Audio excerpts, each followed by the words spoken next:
오늘 하나님께서 우리에게 주신 하나님의 말씀은 마태복음입니다. 신약성경 마태복음 26장 36절부터 46절까지의 말씀입니다. 마태복음 26장 36절부터 46절까지의 말씀 윤정화 집사님께서 봉독해 주시겠습니다.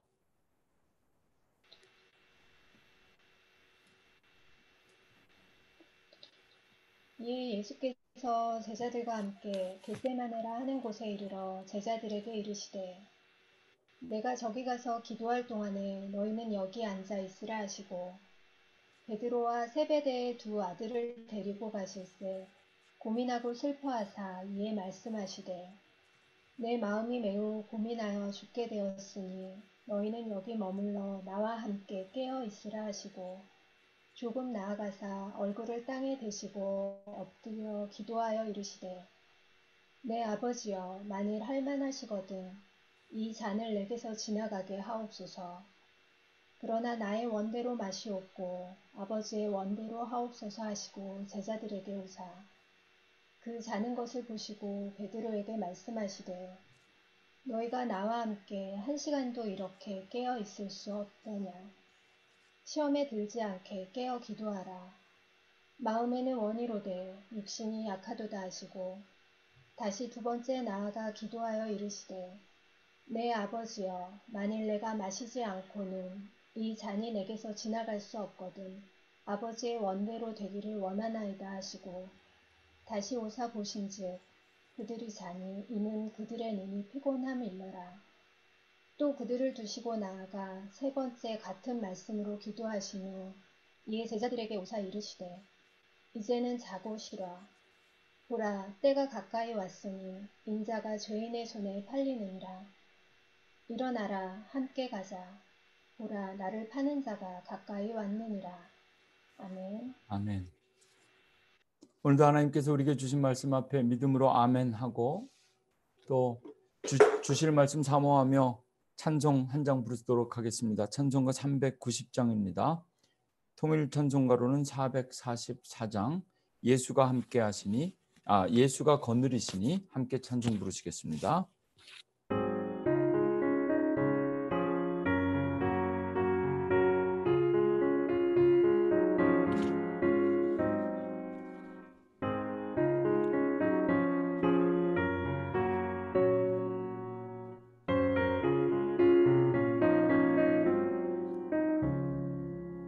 예수가 거느리시니 즐겁고 평안하구나.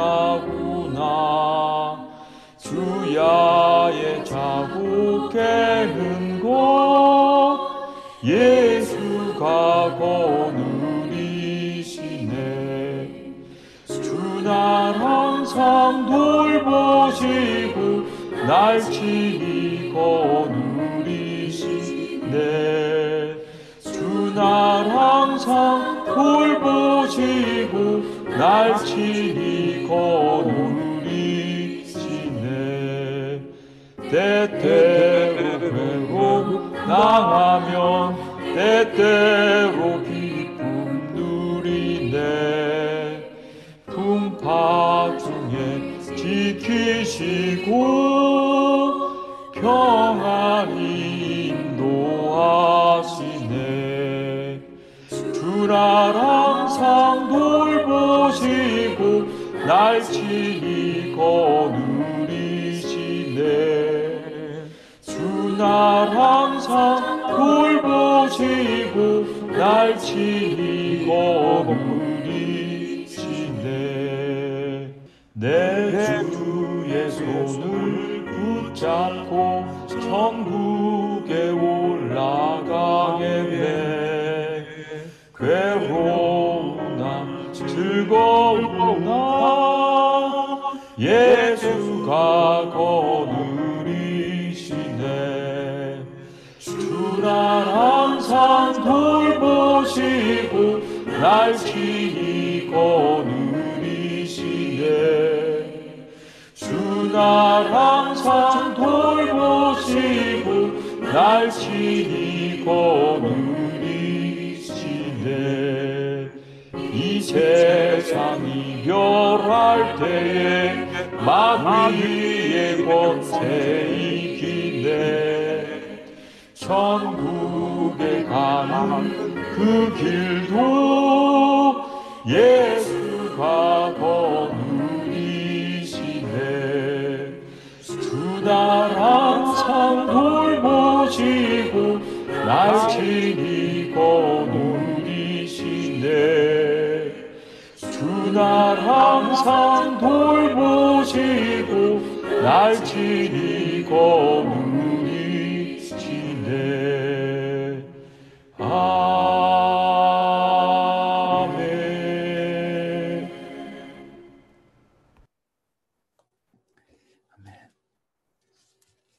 오늘도 이 예배를 통해서 우리가 하나님 앞에 기도하는 것 그리고 찬송하는 모든 것들이 우리의 믿음 되기 원하고 또 우리의 간증 되기 원하고 하나님께 우리가 드리는 하나님의 헌신 되기를 원합니다. 9월 마지막 주일입니다. 9월은 성령의 달을 맞이하여 성령에 대해서 말씀 전하고 묵상하고 있고 그리고 그 주제들은 영성이라는 주제를 가지고 바울의 영성, 모세의 영성, 그리고 오늘은 예수님의 영성을 함께 나누려고 합니다. 오늘 주신 말씀은 마태복음 26장 36절부터 46절까지 읽었는데요.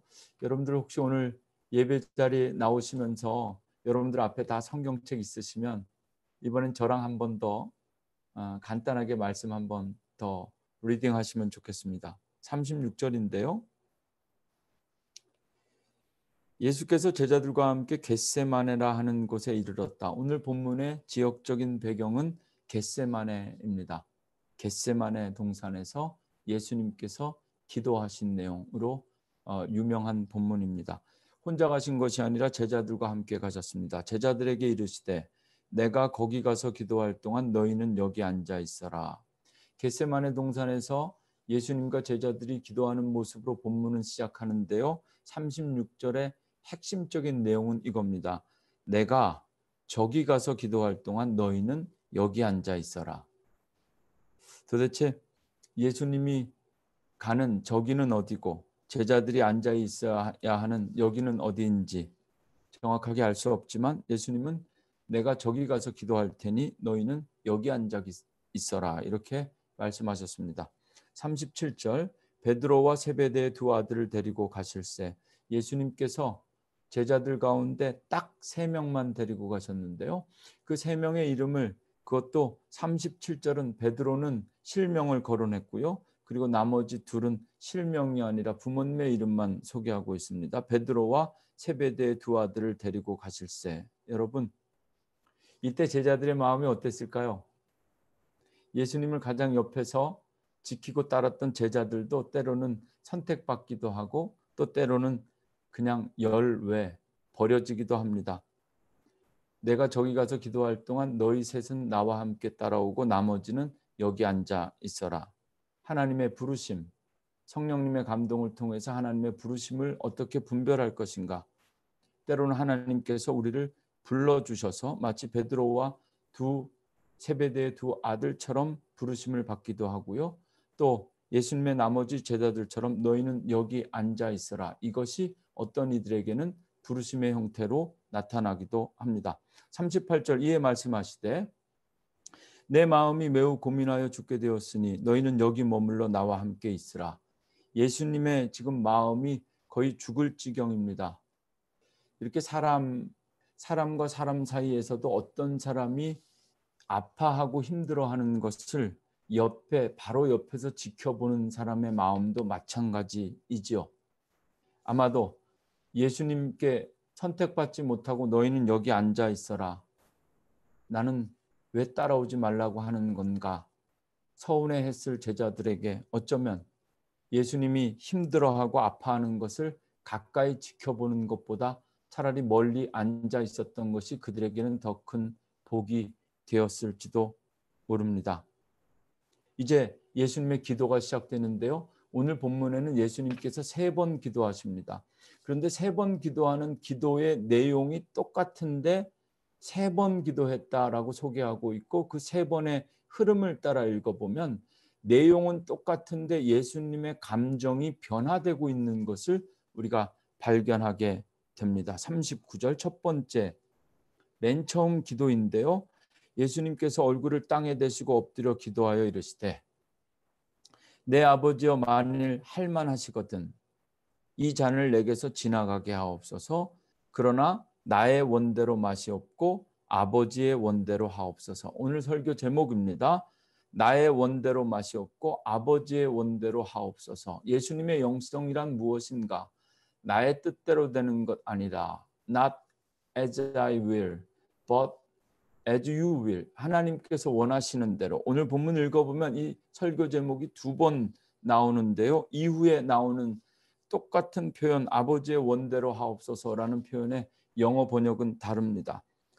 예수님께서 할 수만 있다면 이 잔을 내게서 지나가게 해달라 이렇게 기도하셨습니다. 40절 그리고 나서 제자들에게 왔더니 제자들이 자고 있었던 거죠.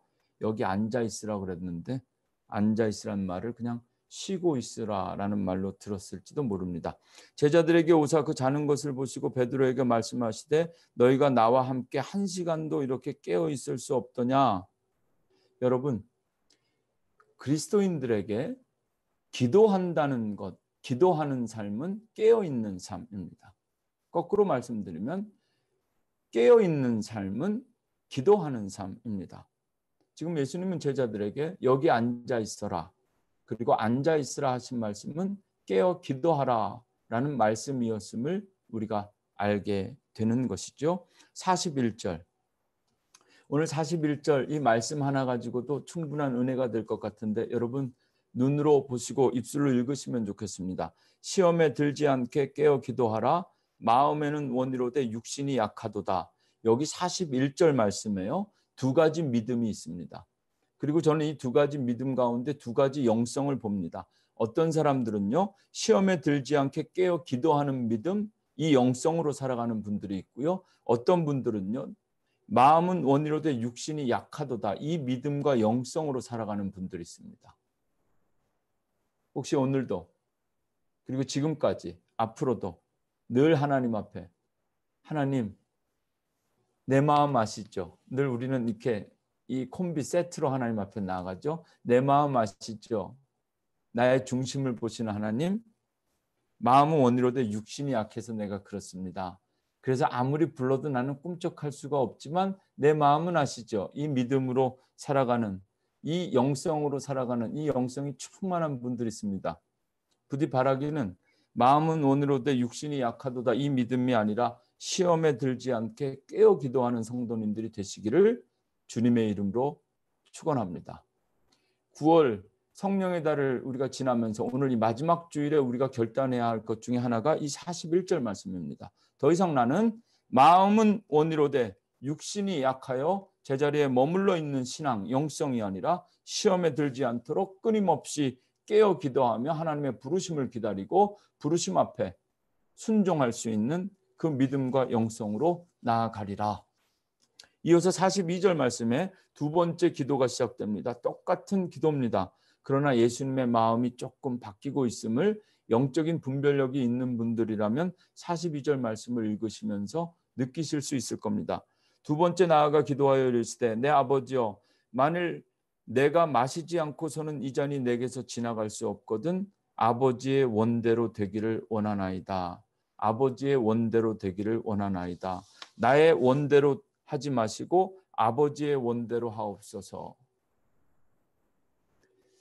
이게 우리 자녀들에게는 쉬운 성경에는 더 쉽게 표현되어 있는데요. 그냥 하나님 뜻대로 하옵소서 이렇게 번역되어진 문장입니다. 이 잔을 마시고 싶진 않지만 그래서 이 잔을 피할 수 있었으면 좋겠지만 그렇게 할 수 없다면 그냥 아버지 하나님 뜻대로 하셔도 괜찮습니다. 그리고 또 제자들에게 오셨습니다. 43절 다시 오사 보신즉 그들이 자니 이는 그들의 눈이 피곤함일러라. 여러분 피곤할 때 운전해 보신 분들 아시죠? 정말 눈꺼풀만큼 무거운 것이 없다. 그런 얘기들 많이 하시는데요. 제자들이 그랬습니다. 눈이 피곤함일러라. 혹시 어제 간만에 야외에서 식사하시느라 오늘 예배 중간에 눈꺼풀이 피곤해서 주무시는 분들이 있지 않을까 걱정하면서 오늘 설교가 여러분들을 깨울 수 있는 그런 하나님의 말씀 되기를 원합니다. 그렇게 말씀하시고 기도하고 또 와서 봤더니 제자들은 자고 있었습니다. 이쯤 되면 답답함을 넘어서 제자들에 대한 실망과 예수님은 아마 화가 날 수도 있었을 텐데요. 상황이 어떻게 되든지 간에 심지어 가장 옆에 있는 제자들이 나를 팔로우하면서 같이 기도하든지 뜻대로 되지 않든지 예수님의 3번의 기도를 살펴보면 예수님은 딱 기도하는 대상과 기도의 내용과 목적에 포커스온 되어져 있고 어떤 환경에서도 너희가 잠들어 있든 깨어 있든 예수님의 기도는 흔들리지 않습니다. 45절 이에 제자들에게 오사 이르시되 이제는 자고 쉬라. 이제는 자고 쉬라. 여러분 이 예수님의 말씀을 여러분들은 어떻게 이해하십니까? 기브업? 아무리 말해도 자는 제자들을 보면서 이제는 자고 쉬라. 제자들을 포기한 걸까요? 여러분 깨어 기도하셔야 됩니다. 마음은 원이로되 육신이 약해서 그렇다.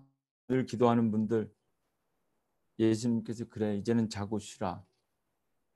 이런 날이 올지도 모릅니다. 보라 때가 가까웠으니 인자가 죄인의 손에 팔리느니라. 마지막 46절 읽겠습니다. 일어나라 함께 가자.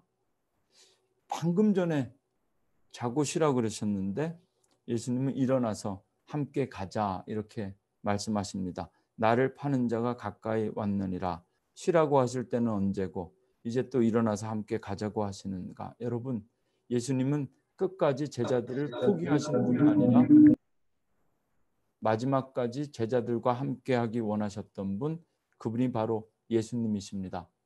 오늘 설교 본문과 설교 제목과 상관없이 오늘 주신 말씀 가운데 이 마지막 말씀 일어나 함께 가자. 이것이 우리 교회 모든 성도들에게 주시는 우리의 살아계신 주님 예수 그리스도의 살아있는 음성 되기를 주님의 이름으로 축원합니다. 예수님의 영성에 대해서 가장 잘 설명하고 표현하는 본문이 어디일까? 오늘 설교를 준비하면서 생각해 보았고 찾아보았고 기도해 보았고 살펴보았습니다. 제 생각에는 히브리서 5장 7절부터 9절 말씀이 예수님의 영성을 가장 잘 표현한 특별히 오늘 예배와 설교를 위해서 우리에게 가장 필요한 말씀이 아닌가 생각되어집니다. 히브리서 5장 7절부터 9절에서 히브리서 기자는 예수님의 믿음과 영성을 이렇게 표현하고 정리하였습니다. 7절 그는 육체에 계실 때 예수님께서 육체에 계실 때 인간으로 계실 때 신이셨지만 하나님의 아들이셨지만 육신으로 이 땅에 오셨을 때에 자기를 죽음에서 능히 구원하실 이에게 심한 고통과 눈물로 간구와 소원을 올렸고 우리와 같이 육체의 몸을 입으셨을 때 예수님 똑같았습니다. 심한 고통과 눈물로 간구와 소원을 올렸고 그의 경건하심으로 말미암아 들으심을 얻었느니라. 끝까지 경건함을 잃지 않고 하나님의 말씀을 들었다는 겁니다. 8절 그가 아들이시면서도 받으신 고난으로 순종함을 배워서 여러분 예수 그리스도의 영성은 고난과 순종의 영성입니다. 하나님의 아들이었지만 그 아버지 되신 하나님으로부터 끊임없이 고난과 시험을 받았습니다. 그리고 순종함을 통하여 구원의 역사를 이루어내셨습니다. 마지막 9절 온전하게 되셨은즉 온전하게 되었다. 헬라어로 율라베이아인데 이 단어가 경건이라는 의미를 가지고 있습니다. 온전하게 되셨은즉 자기에게 순종하는 모든 자에게 영원한 구원의 근원이 있다. 히브리서 5장 7절부터 9절까지 말씀 읽어드렸습니다. 지난 2주간의 설교를 통해서 성령님과 동행하는 삶, 성령님의 감동을 올바로 분별하는 것이 필요하다. 바울의 영성을 통해서 죽으면 죽으리라 함께 나누었고요. 그리고 지난주 모세의 영성, 어찌하여 나를 보내셨나이까, 이 말씀을 통해서 영성은 타고나는 것이 아니라 훈련되는 것이다. 예수님은 어떠셨을까요? 예수님도 똑같습니다. 예수님의 이 거룩한 영성, 하나님의 아들로 이 땅에 오셨지만 예수님조차도 피할 수 없었던 것이 고난이었고 순종이었고, 예수님은 사탄의 시험을 통해서 그분의 영성이 완성되어집니다. 특별히 하나님께서 우리에게 주시는 시험은 유혹이 아니라 훈련이라고 말씀드렸습니다. 복음서의 기록, 마태복음 4장에 의하면 예수님의 영성은 마귀의 3가지 시험 사건을 통하여 그 실체가 부각되기 시작합니다. 예수님께서 이기신 3가지 시험을 통해서 오늘 먼저 우리가 살펴보고 나누려고 하는 것은 이것입니다. 예수님께서 세례 요한에게 세례를 받으셨죠. 갈릴리에서 세례 받으셨습니다. 그리고 비둘기같이 온유한 성령이 예수님께 내렸습니다. 그 예수님께 임한 성령이 예수님을 평탄한 길로 인도한 것이 아니라 광야, 마귀와의 시험의 길로 예수님을 인도하셨고, 그곳에서 3가지 시험을 치르시게 되는데, 이 시험이 훈련이라는 겁니다. 이 훈련을 통해서 예수님은 완전한 예수님의 영성, 구원의 사역을 이루시게 됩니다. 오늘 우리가 확인하고 싶은 것도 이겁니다. 우리 영성의 기초가 어디에서부터 시작되어야 되는가? 예수님께서 당하신 3가지 시험을 통하여 우리 영성의 3가지 기둥, 3가지 기초를 확인하려고 합니다. 첫 번째 시험은요, 잘 아시는 것처럼 돌로 떡을 만드는 것이었습니다.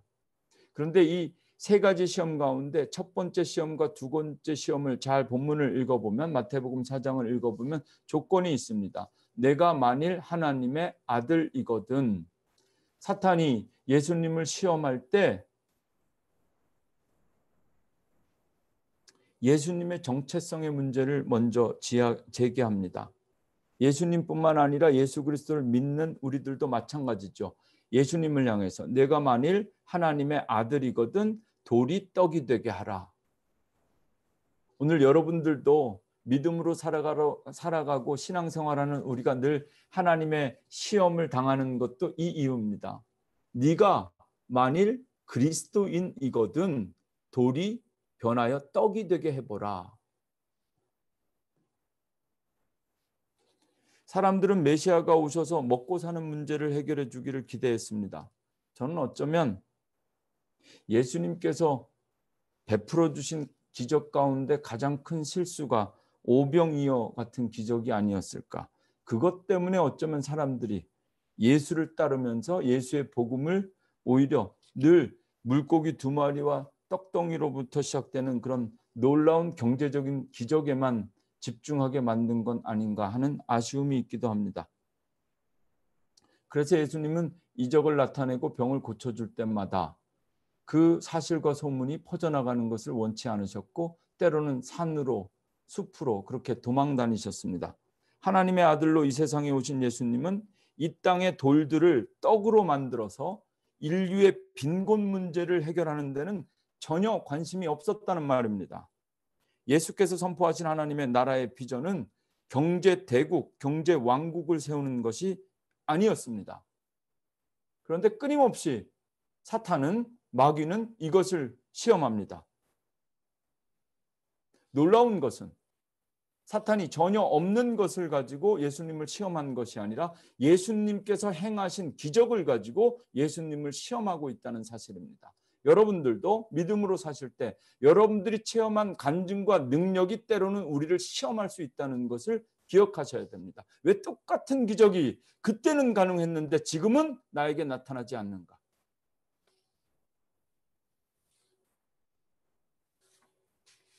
먹고 사는 것이 중요하다는 것, 우리 주변에서 쉽게 들을 수 있는 말, 다 먹고 살자고 하는 일이다, 또는 금강산도 식후경이다, 아주 오래된 말들인데요. 이것들이 다 마귀의 시험입니다. 먹고 사는 것 때문에 예수 믿는 사람들은 먹고 살게 되면 반드시 예수님을 배신하게 됩니다. 마귀와 사람들은 예수님께서 경제적인 문제를 해결하실 수 있는 그런 해결사가 되어주기를 원하셨지만 예수님은 오늘 이 첫 번째 시험을 통해서 하나님의 말씀을 인용하여 단호히 거절합니다. 그리고 이렇게 외치시는 거죠. 사람이 떡으로만 사는 것이 아니다. 하나님의 말씀으로 산다.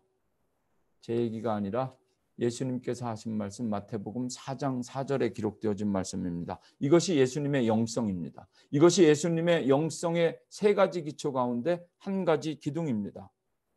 우리가 만약 그리스도인이라면 우리의 영성도 분명해야 됩니다. 오늘 9월 마지막 예배를 통해 여러분 믿음으로 고백할 수 있기를 주님의 이름으로 축원합니다. 우리는 떡으로 사는 사람들이 아니다.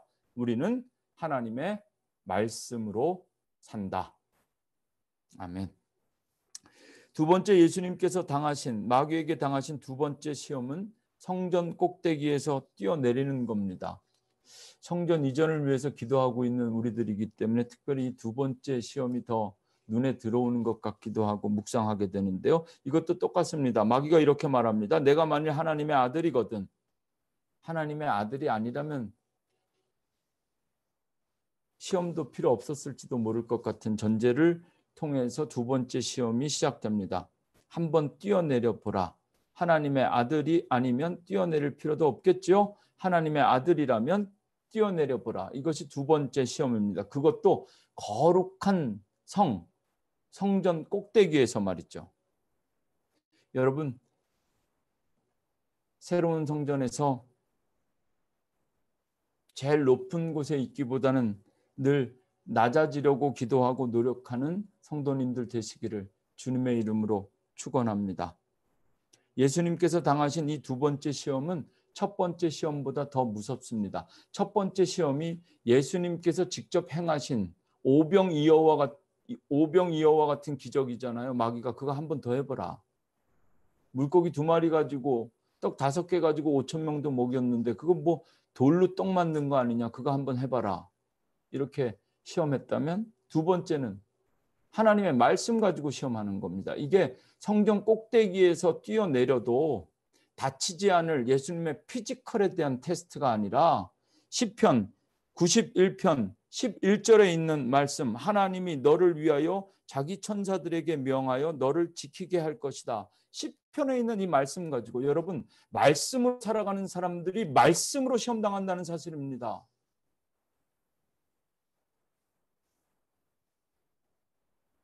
성경을 아는 것과 믿는 것은 다릅니다. 예수님을 시험하고 있는 마귀도 성경을 압니다. 여러분, 성경을 알면 알수록 시험당할 수 있는 일들이 너무나 많습니다. 차라리 모르면 약일 경우가 더 많습니다. 그래서 성경은 아는 것이 중요한 것이 아니라 믿는 것이 중요한 겁니다. 알면 알수록 주변에 보십시오. 알면 알수록 교회에 대해서, 말씀에 대해서, 우리의 믿음에 대해서 점점 크리티컬해집니다.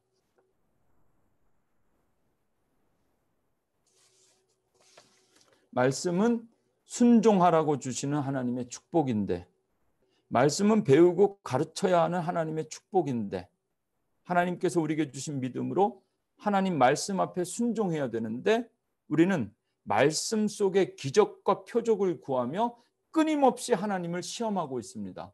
오늘도 여러분 예배하는 이 자리에 하나님을 시험하러 나오시는 분들이 있을지 모르겠습니다. 내가 오늘 하나님 앞에 주일 내가 할 수 있는 운동과 내가 할 수 있는 여가와 내가 즐길 수 있는 모든 것을 포기하고 주님 앞에 나와 예배하는데 하나님께서 나를 시험하는지 안 하는지 내가 한번 지켜보겠다. 이런 것 말입니다.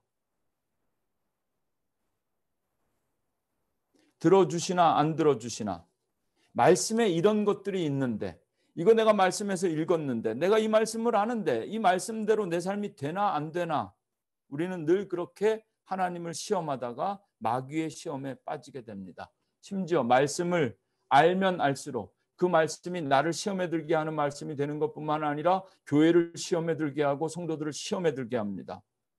믿음과 헌신, 헌금과 기도로 하나님을 자꾸 시험하려고 합니다.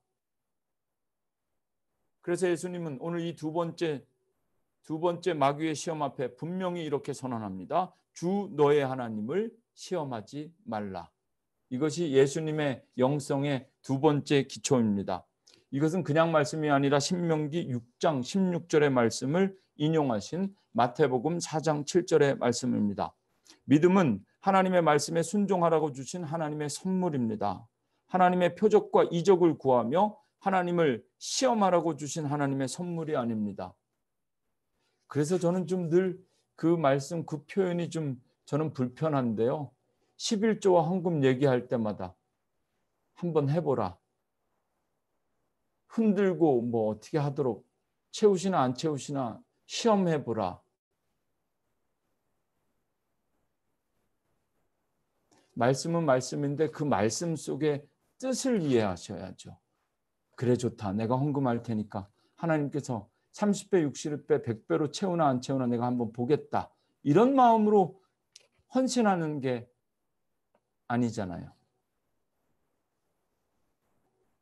우리가 하는 모든 것, 하나님만 경외하는 믿음은 하나님을 시험하기 위해서 필요한 것이 아니라 하나님을 시험하려고 우리를 유혹하는 마귀의 유혹을 이기기 위한 하나님만 두려워하는 믿음, 그것이 바로 우리 영성의 기초가 되기를 주님의 이름으로 축원합니다. 이제 세 번째 시험은 세상의 권세와 영광에 대한 시험입니다. 천하 만국과 그 영광을 보여주며 마귀는 예수님을 시험합니다. 세상도 마찬가지죠. 돈과 즐거움과 권세와 명예를 위해서라면 뭐든지 다 합니다. 마귀에게 절하는 겁니다.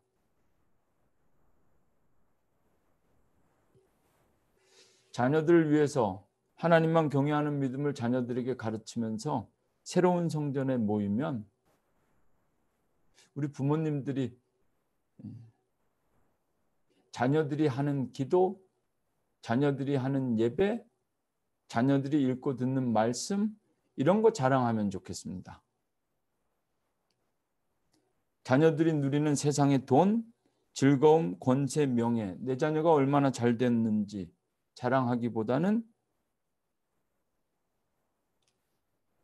천하보다 귀한 생명, 하나님께서 내게 주신 자녀가 얼마나 귀한 하나님의 자녀로 살아가고 있는가. 마귀는 오늘 예수님께 이렇게 시험합니다. 만일 내게 엎드려 경배하면 이 모든 것을 내게 주리라. 께서 당하신 세 번째 시험의 실체입니다. 다 가지려고 하다가 다 망하는 겁니다. 하나님은 독생자 예수 그리스도를 이 땅에 보내셔서 우리가 천하보다 더 귀한 존재임을 이미 증명하셨고 보여주셨습니다. 너희가 천하보다 귀한 존재다. 그런데 우리는 끊임없이 마귀에게 절하고 우리의 존재를 팔아 천하를 얻으려고 합니다. 주 너의 하나님께 경배하고 그분만을 섬기라.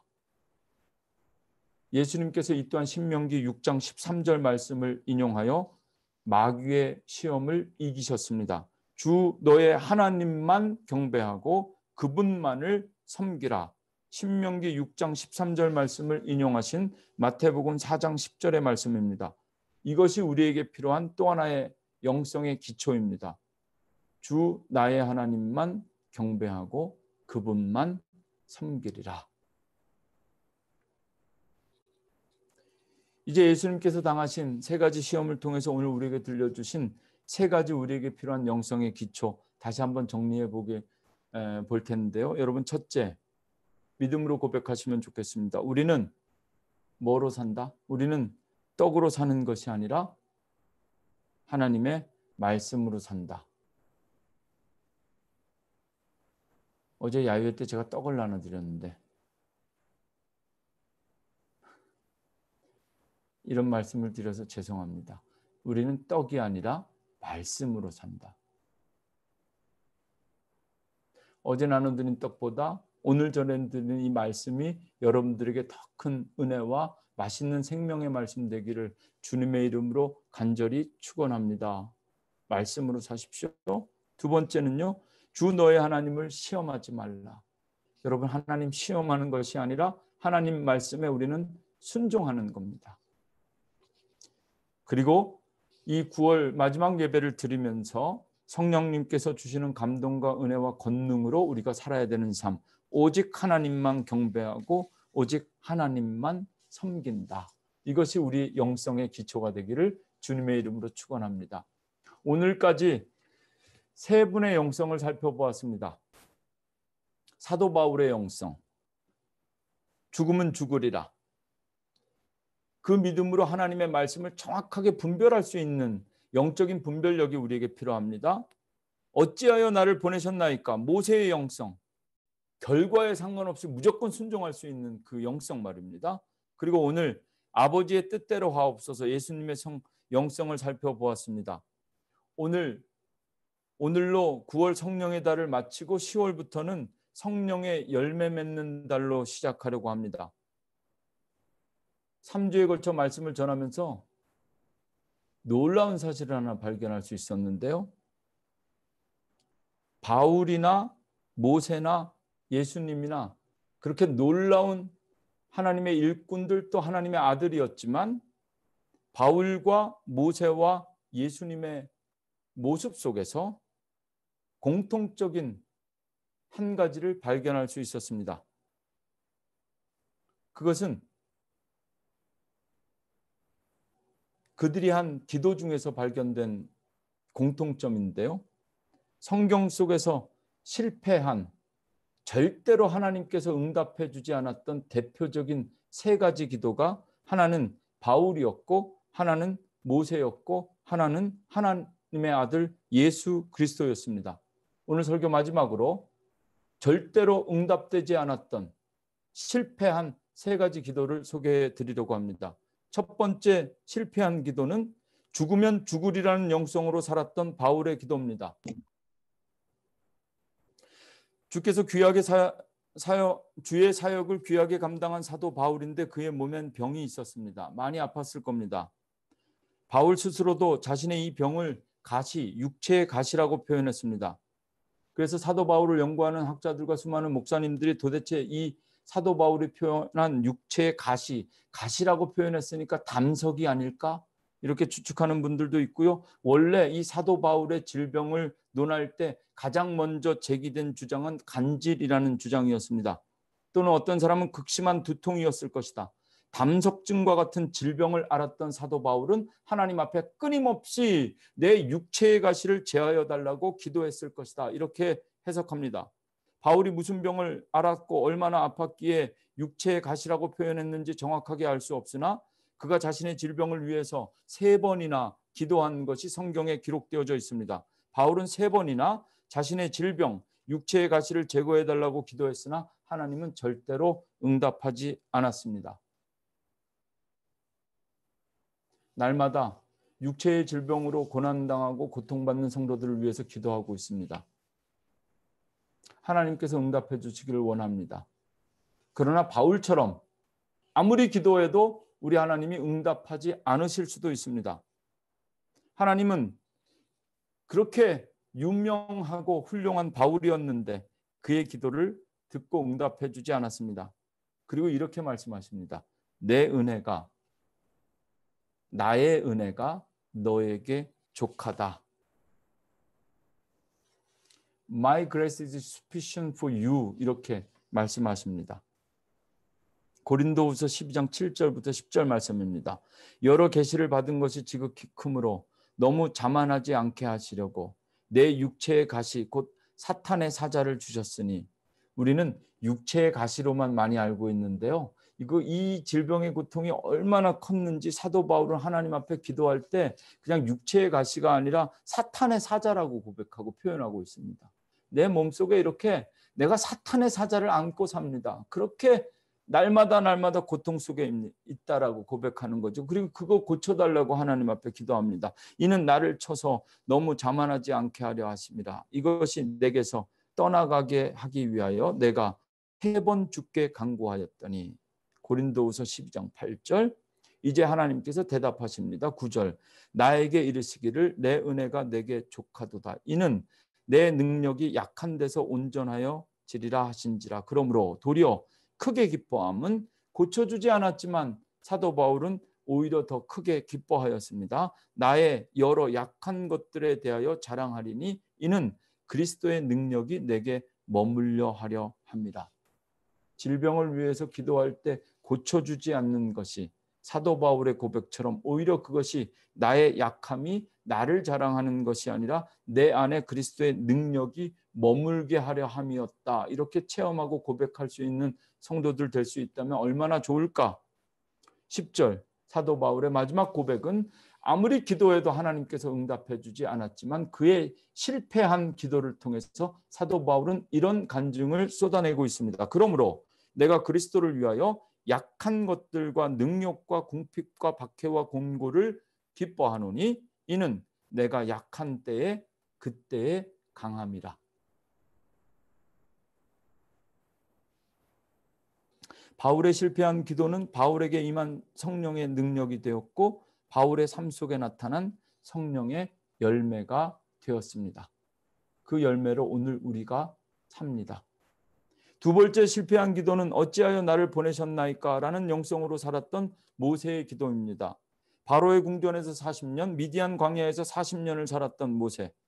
하나님께서 이렇게 훈련시키고 준비시켰던 위대한 사람, 위대한 이스라엘의 지도자, 불셀출의 영웅, 출애굽의 영웅 모세가 하나님께 마지막으로 기도하는 겁니다. 다른 건 다 몰라도 이것은 들어주셔야 되지 않았을까? 신명기 3장 23절 25절 모세가 이렇게 기도합니다. 그때에 40년 광야 생활을 다 끝내고 여리고로 막 가나안 땅으로 막 들어가려고 하는 그때에 모세가 하나님 앞에 간구하기를 24절 주 여호와여 주께서 주의 크심과 주의 권능을 주의 종에게 나타내시기를 시작하였사오니 천지간에 어떤 신이 능히 주께서 행하신 일 곧 주의 큰 능력으로 행하신 일같이 행할 수 있으리이까. 25절 모세가 구합니다. 구하옵나니 나를 건너가게 하사 요단 저쪽에 있는 아름다운 땅 아름다운 산과 레바논을 보게 하여 주옵소서. 이 25절의 기도를 들으시고 하나님은 건너가게 해달라는 기도는 듣지 않으시고 레바논을 보게 하옵소서 눈으로 보는 것만 응답해 주셨습니다. 하나님께서 이 모세의 기도를 들으셨는데 모세의 뜻대로 되지 않았습니다. 모세의 기도는 실패했고 거절당했지만 이 실패한 기도에 대한 모세의 간증이 이어집니다. 26절 여호와께서 너희 때문에 내게 진노하사 내 말을 듣지 아니하시고 내게 이르시기를 그만해도 족하니 이 일로 다시는 기도하지 마라. 너는 절대로 못 들어간다. 들어가려고 아무리 들어가게 해달라고 기도해도 안 된다. 그러니까 그만 기도해라. 27절 너는 비스가 산꼭대기에 올라가서 눈을 들어 동서남북을 바라고 내 눈으로 그 땅을 바라보라. 너는 이 요단을 건너지 못할 것임이라. 차라리 우리가 아무리 기도해도 응답하지 않는 하나님의 침묵이 나을 때가 있습니다. 모세에게 하나님의 응답은 너무나도 잔인합니다. 아예 대답을 하지 말든지 하나님은 분명하게 콕 집어서 안 된다. 너는 못 들어간다. 여기서 죽는다. 그리고 너 대신 이 말은 정말 안 해도 될 것 같은 말인데 하나님은 모세에게 너 대신 여호수아가 간다.